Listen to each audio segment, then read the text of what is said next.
Hello বিজ্ঞানী, এই স্পিকারটা একজন ভাই আমাকে পাঠিয়েছেন ব্লুটুথ কনভার্ট করার জন্য। সাধারণত এই স্পিকারটাকে এই তারের মাধ্যমে চালাতে হয়, কিন্তু উনি চাচ্ছেন ব্লুটুথের মাধ্যমে এটাকে যেন চালানো যায়।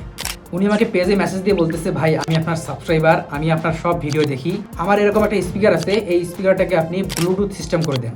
এই কথা শুনে আমি আর না করতে পারলাম না, হাজার হলেও সাবস্ক্রাইবার বলে কথা। আমি এখানে এরকম একটা ব্লুটুথ সার্কিট বা মডিউল লাগিয়ে দিব। এইটার মডেল হচ্ছে CA6928। এইটা আমি ভোল্টেজ বিডি থেকে নিয়েছি, দাম পড়েছে 90 টাকার মতো। ও আরেকটা কথা, এই সম্পূর্ণ কাজটা করার জন্য আমি কোনো পারিশ্রমিক নেব না। এই স্পিকারটা আমার কাছে পাঠিয়েছেন, এর যে খরচ এবং এটা সার্ভিস হওয়ার পর এটা ওনাকে পাঠানোর যে খরচটা এটা উনি বহন করবেন, এবং এই সার্কিটটার খরচও উনি বহন করবেন। এখানে সার্ভিস করার বা এই সেটআপটা করার জন্য যে পারিশ্রমিক সেটা আমি নিচ্ছি না। তো এইখানে একটা বড় চ্যালেঞ্জ হলো এই ছোট্ট একটা জায়গায় এই সার্কিটটাকে বসাতে হবে। তো চলেন দেখি এটাকে এখানে সেটআপ করা যায় কিনা। আর হ্যাঁ, ভিডিওর শেষে আপনাদের জন্য একটা অফার আছে। এই স্পিকারের মেন সার্কিটটা এর ভিতরে আছে। এখানে সাউন্ড কম বেশি করার জন্য একটা নব দেওয়া আছে। এটাকে এখন খুলে দেখব এর ভিতরে কি কি আছে। এই দেখেন, এটা খুলে ফেললাম। মূলত এই সার্কিটটার মাধ্যমে সম্পূর্ণ স্পিকারটা চলে। এখানে দুইটা কেবল আছে, এইটা হচ্ছে পাওয়ারের জন্য, ইউএসবি দিয়ে পাওয়ার দেওয়া হয়, আর এইটার মাধ্যমে হচ্ছে গান বা হচ্ছে ফোনের সাথে কানেক্ট করে অডিও ইনপুট নেওয়া হয়। এই তারটাকে কেটে ব্লুটুথ সিস্টেম করতে হবে। তার আগে এখানে একটা বিষয় আছে, এই সার্কিটের যে খোলসটা আছে এই খোলসের ভিতরে এই সার্কিটটাকেও বসাতে হবে। তো প্রথমে এইটাকে এখানে বসাই। দেখতে হবে যে এর নিচে এই যে জায়গা আছে এই জায়গাতে এটাকে বসানো যায় কিনা। এভাবে এখানে বসালে, এটাকে এখানে দিলে না, ঠিকমতো বসতেছে না। দেখেন এখানে কতটা গ্যাপ তৈরি হয়েছে। এমনি নর্মালি আমি লাগিয়ে দেখি, এই যে সাধারণভাবে লাগানোর পর এই যে দেখেন এটা এরকম দেখাচ্ছে, কিন্তু সার্কিটটাকে যখন আমি এখানে বসাবো তখন এখানে গ্যাপ তৈরি হচ্ছে, তার মানে এইদিকে বসানো যাবে না। তাহলে এই দিকে বসানো যায় কিনা দেখি। এই সার্কিটটা এইভাবে থাকে, এইখানে এর ভিতরে কিছু জায়গা দেখা যাচ্ছে, এই জায়গার ভিতরে এটাকে বসানো সম্ভব, তবে এটাকে এখানে বসানো যাচ্ছে না, একটু জায়গা কম হচ্ছে। অর্থাৎ এই যে এখানে মাথা দুটো আছে দেখেন, এই দুটো এখানে লাগতেছে, তবে এখানে কাটছাট করে এটাকে নিচে বসানো সম্ভব। তাহলে এটাকে এখানে বসানোর মতো একটা সেটআপ করে ফেলি। এখানে কি করব, এই নিচের সাইডটা কেটে ফেলবো, এই দিকে কেটে ফেলবো, যেন এই সার্কিটটাকে এখানে ভালো মতো বসানো যায়। এই যে এইভাবে একটা জায়গা তৈরি করবো, যখন এখানে সার্কিটটাকে এইভাবে ঢুকিয়ে দেওয়া যায়।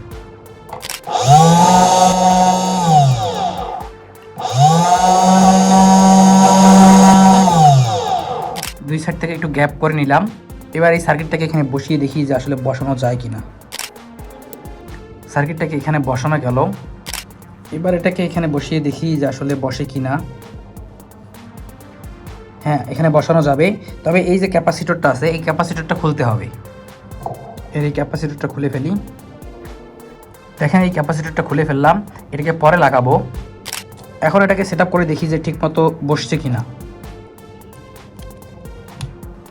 হ্যাঁ, এটাকে এভাবে বসালে এটা ঠিকমতো বসবে। যেহেতু এটাকে এখানে বসানো গেল, এবার এর তারগুলো কানেকশন করে দিব।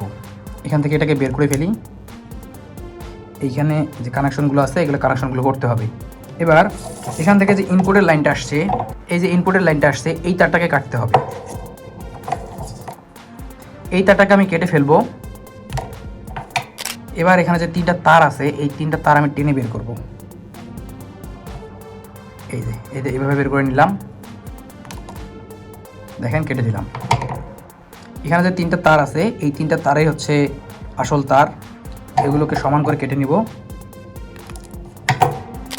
এভাবে কেটে নিলাম। এবার এর মাথায় একটু ঝালাই করে নিব।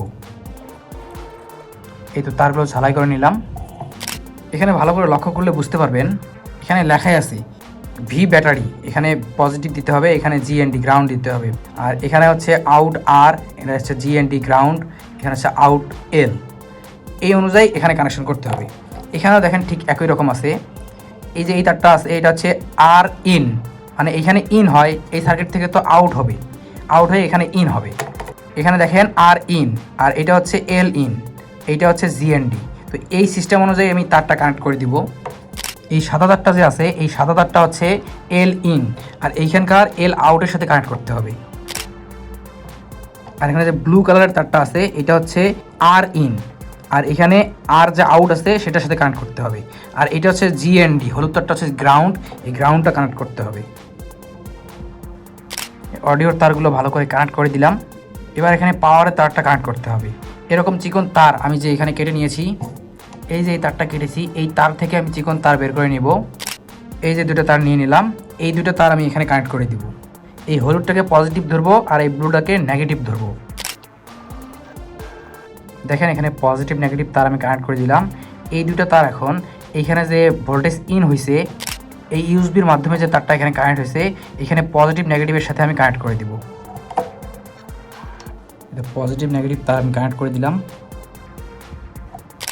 এখন এখানে আরেকটা কাজ বাকি আছে। এখানে যে ক্যাপাসিটরটা ছিল, এই যে ক্যাপাসিটর, এই ক্যাপাসিটরকে তার লম্বা করে বড় করে নিতে হবে। এখানে আমি এরকম চিকন তার নিলাম, এই দুটো তার আমি ক্যাপাসিটর এখানে লাগিয়ে দিব। ক্যাপাসিটরের তার লাগিয়ে নিলাম। এখন এই ক্যাপাসিটরের প্লাস মাইনাস অনুযায়ী এখানে কানেক্ট করে দিব। ক্যাপাসিটরকে এখানে কানেক্ট করে দিলাম। এবার এই সেটআপটাকে এখানে বসাতে হবে। প্রথমে এই সার্কিটটাকে আমি এখানে বসিয়ে দিব। একে ভালো করে সাবধানতার সাথে এখানে বসাতে হবে। এই তো সার্কিটটাকে এখানে বসিয়ে দিলাম। এবার এই ক্যাপাসিটরটাকে এই সাইডে বসাতে হবে, এই যে এই গ্যাপে বসাতে হবে, যেহেতু এখানে জায়গা নাই এদিকে বসাতে হবে। ক্যাপাসিটরকে এদিক দিয়ে নিয়ে এসে আমি এখানে রেখে দেবো, এটাকে এভাবে করে রেখে দেবো। এবার এই মেইন সার্কিটটাকে এখানে বসিয়ে দেবো, এভাবে বসালাম। এবার এই দিকের তারগুলো এখানে যেখানে ছিল সেখানে বসাতে হবে, এটাকেও এভাবে বসিয়ে দিতে হবে। এবার এই অংশটাকে এখানে লাগিয়ে দেব।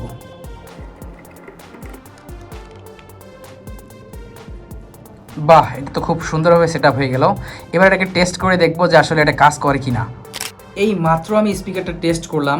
আমার কাছে একটাই ফোন যেটা দিয়ে আমি ভিডিও করতেছি, যার কারণে আমি এটা ভিডিও করতে পারি নাই। ওই ফোন দিয়ে আমি এটা টেস্ট করে দেখলাম, সাউন্ড একদম ঠিকঠাক। সামান্য একটু কম মনে হলো, মানে এখানে যখন এই কেবলের সাহায্যে চালানো হয়েছিল তখন সাউন্ড একটু বেশি ছিল। এখন এখানে ব্লুটুথের মাধ্যমে চালানোর কারণে সাউন্ড একটু কমছে, তবে স্মুথ অনেক ভালো হয়েছে। এর সাউন্ডের যে রিভার্ব, সাউন্ডের যে একটা কোয়ালিটি, সেটা অনেক হেভি হয়েছে, যার কারণে সাউন্ড একটু কম মনে হয়। ওইটা আপনারা বুঝতে পারবেন না, তবে কাজটা খুবই ভালো হয়েছে। এটার ভিতরে ঠিকমতো সার্কিটটাকে বসানোর কারণে দেখতে মনে হচ্ছে এটা এরকমই ছিল, বাইরে থেকে বোঝা যাচ্ছে না যে এটার ভিতরে কোনো কাজ হয়েছে বা এর ভিতরে ব্লুটুথ সিস্টেম আছে। আর ভিডিওর শুরুতে আপনাদেরকে একটা অফারের কথা বলেছিলাম, সেই অফারটা হলো আপনাদের যাদের এরকম একটা স্পিকার আছে, আপনারা ব্লুটুথ কনভার্ট করতে চান এবং ঢাকার আশেপাশে আপনারা আছেন, আপনারা আমাকে পাঠাতে পারেন, আমি কনভার্ট করে দিব। এর জন্য কোনো পারিশ্রমিক লাগবে না, শুধু এটা আমার কাছে পৌঁছানো এবং আমার কাছ থেকে নিয়ে যাওয়ার খরচ এবং এর ভিতরে যে সার্কিটটা লাগবে এই সার্কিটটার খরচ দিতে হবে। অথবা আপনি এই সার্কিটটা আমাকে কিনেও দিতে পারেন, শুধু এটা আমাকে দেওয়া এবং এটা নেওয়ার যে খরচ এইটা আপনাকে বহন করতে হবে। এই সেটআপটা করার জন্য যে পরিশ্রমটা হবে, এই পরিশ্রমের কোনো পারিশ্রমিক আমি নেব না, কারণ আপনি আমার এই ভিডিওটা এই পর্যন্ত দেখেছেন, তার মানে আপনি আমার সাবস্ক্রাইবার। আর আমার সাবস্ক্রাইবারের জন্য এই সামান্য কষ্ট তো করতেই পারি। যদি আমাকে দিয়ে কনভার্ট করাতে চান তাহলে আমার এই পেজে যোগাযোগ করেন, আর এর সার্কিটের কেনার লিঙ্কটা আমি ডিসক্রিপশনে দিয়ে রাখবো, সেখান থেকে কিনে নিতে পারেন। অথবা আমাকে টাকা দিলে আমি ওটা কিনে লাগিয়ে দিতে পারবো। আর এই অফারটা থাকবে শুধুমাত্র এই মাসের 31 তারিখ পর্যন্ত, অর্থাৎ 31শে মার্চ পর্যন্ত। তো বিজ্ঞানী অনেক কষ্ট করে আপনাদের জন্য ভিডিও বানাই, এই ভিডিওতে একটা লাইক করবেন আর চ্যানেলটাকে অবশ্যই সাবস্ক্রাইব করবেন। দেখা হচ্ছে পরবর্তী এক্সপেরিমেন্টে।